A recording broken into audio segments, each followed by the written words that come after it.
Greetings, everybody. It is another Friday, another Joe Lum movie review. This week I cover the third and final Kevin Costner film I'll do for a while. It's 1992's The Bodyguard. When you're done watching this video, you can go back and watch past episodes of Movie Review. The playlist is in the description box. Let's get down to business. The Bodyguard is a 1992 American romantic thriller drama directed by Mick Jackson, written by Lawrence Kasdan, and starring Kevin Costner, Whitney Houston, in her movie acting debut, Gary Kemp, Bill Cobbs, and Ralph Waite. The film follows a former U.S. Secret Service agent turned bodyguard who was hired to protect a famous actress and singer from an unknown stalker. Kasdan wrote this film in the mid-1970s, originally as a vehicle for Steve McQueen and Diana Ross. The production of this movie goes way back into the mid-70s, as Lawrence Kasdan, who at the time was an advertising copywriter who wanted to get into filmmaking. He wrote 8 scripts in 8 years, including The Bodyguard, which Kasdan says was inspired by Yojimbo with Steve McQueen as the lead. I was interested in what kind of a guy who would do that kind of work, to be willing to lay down his life for a salary for someone he may care nothing about, maybe even have negative feelings about, as Kasdan. Kasdan said it was the first really good script he wrote. I loved all my early scripts as I expected everybody else to love them. It wasn't until I wrote The Bodyguard and sensed it was different than I realized.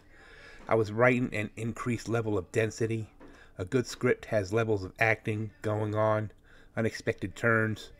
Movies are an economical form.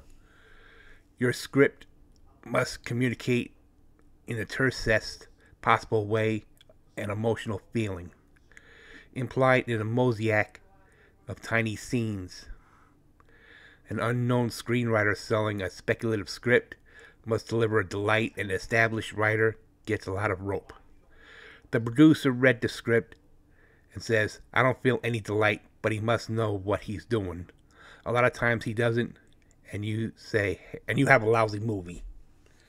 Kasdan wrote it in 1975, and the script succeeded in getting him an agent, but it took the agent 2 years to sell the script.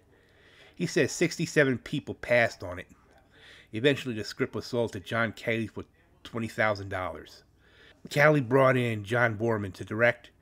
Kasdan admired Boorman and went to Ireland with the director, where they did a treatment for a new movie. "He completely changed it, but I still loved him," said Kasdan. In November of 1978, the film was going ahead with Ryan O'Neal and Diana Ross. Then Ross pulled out of the movie, which went back into developmental hell. Houston's association with The Bodyguard dates to the mid-1980s, when production was briefly explored again. According to the December 20th, 1986 edition of Billboard magazine, press reports indicate that Houston will make her film debut opposite Clint Eastwood in The Bodyguard. After Kasdan made his successful directorial debut with Body Heat, he was asked to direct The Bodyguard, but he was reluctant, preferring The Big Chill. Kevin Costner read the script while making Silverado with Kasdan, and he became enthusiastic about it. The two men decided to produce it together after Costner became a megastar with the success of movies like The Untouchables and Robin Hood, Prince of Thieves, among others. He had clout to make The Bodyguard. In April of 1991, Costner announced he would star in the film alongside Whitney Houston.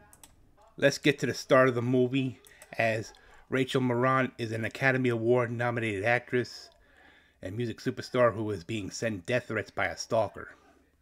After a bomb explodes in her dressing room, her manager, Bill Devaney, seeks out professional bodyguard Frank Farmer, who is a former Secret Service agent who served on the Jimmy Carter and Ronald Reagan presidential details to protect her. Frank reluctantly accepts Devaney's offer, but feels Rachel is a spoiled diva who is oblivious to the threats against her life.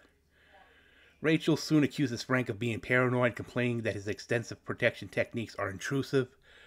However, Frank and Rachel grow closer when he rescues her from danger after a rider-ups at one of her concerts. Her existing bodyguard, Tony, resents Frank's presence, leading to a brawl between the two in Rachel's kitchen. Though Frank tries to remain professional, he and Rachel sleep together. He breaks off the affair the next day, realizing it compromises his ability to protect her. Hurt, Rachel begins to defy Frank's security measures. Then, to make him jealous, Rachel flirts with a former Secret Service colleague, Greg Portman, whom she meets at a Miami party. When her stalker places a threatening phone call, Rachel finally recognizes the seriousness of the situation and her need to trust Frank completely. Frank, Rachel, her son Fletcher, her older sister Nikki, and her driver Henry then travel to a lakefront cabin in the mountains, the home of Frank's father Herb. The next day, Frank rescues Fletcher from a small motorboat just before it explodes. After Frank secures the house for the night, a drunken Nikki, upset that Fletcher could have died, admits to him that she hired a hitman to kill Rachel during a fit of jealousy. But the letters from the stalker had come before that.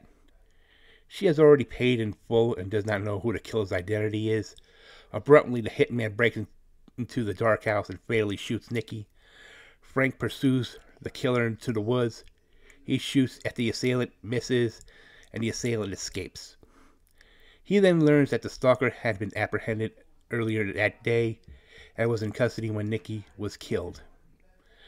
A few days after Nikki's funeral is the Academy Awards ceremony, where Frank gives Rachel a panic button in the shape of a cross to immediately alert him to any trouble. Despite this, a plethora of backstage technical issues hamper Frank's efforts to monitor the proceedings closely. While presenting an award, Rachel freezes and runs off stage, angry at Frank for embarrassing her with her overprotective measures. Later, Rachel is announced as the winner for Best Actress, but as she comes on stage to accept the award, Portman is revealed to be the hitman masquerading as the bodyguard for the ceremony host.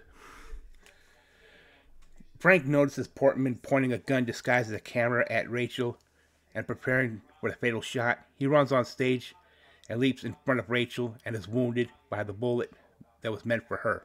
As chaos erupts amongst the audience, Portman targets Rachel again, only to be shot and killed by Frank.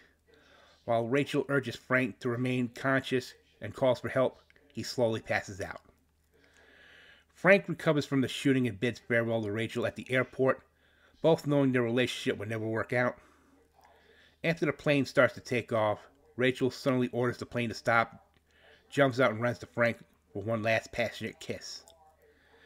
Sometime later, Rachel performs I Will Always Love You on stage, while elsewhere Frank is at an annual dinner, keeping a vigilant eye on his next assignment.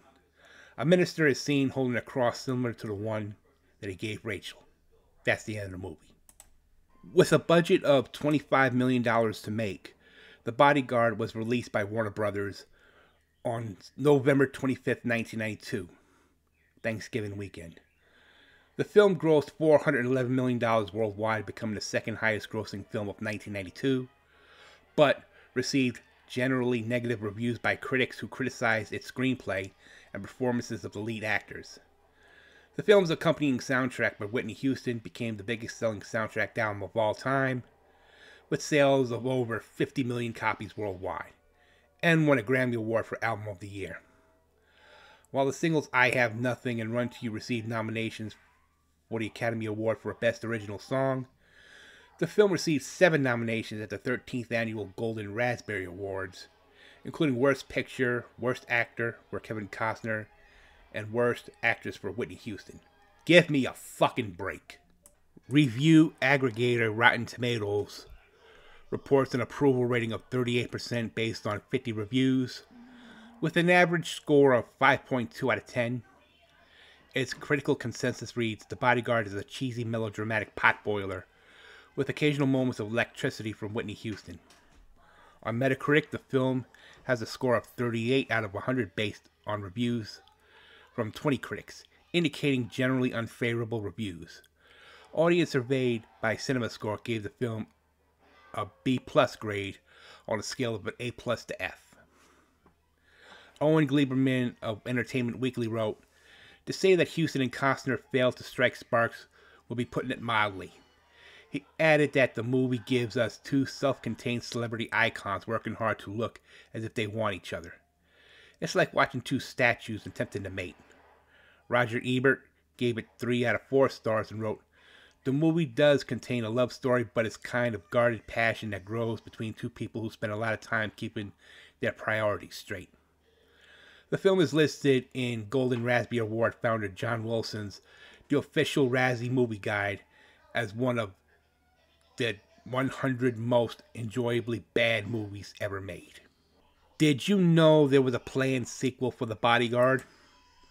While following the success of the film, Kevin Costner contacted Diana, Princess of Wales, to star in a sequel. She agreed, and the first draft of the screenplay was completed the day before she died in 1997. Following her death, the film was scrapped. There was also a remake that in September 2021, it was reported that Matthew Lopez will be writing a remake of the film. Let's see it go to developmental hell first. My overall rating for this film is a 60 out of 100. And I have to admit that the critics were right about this film all along. You know, Rotten Tomatoes giving it 38% out of 50 reviews with an average score of 5.2 out of 10. CinemaScore giving it a B+ grade instead of giving it just a D or an F. And, you know, there was no real chemistry between Whitney Houston and Kevin Costner anyway, so I don't know what the fuck that tells you. But in any event, this has been Joe Lum's movie review for this Friday. See you next week. Don't you believe it?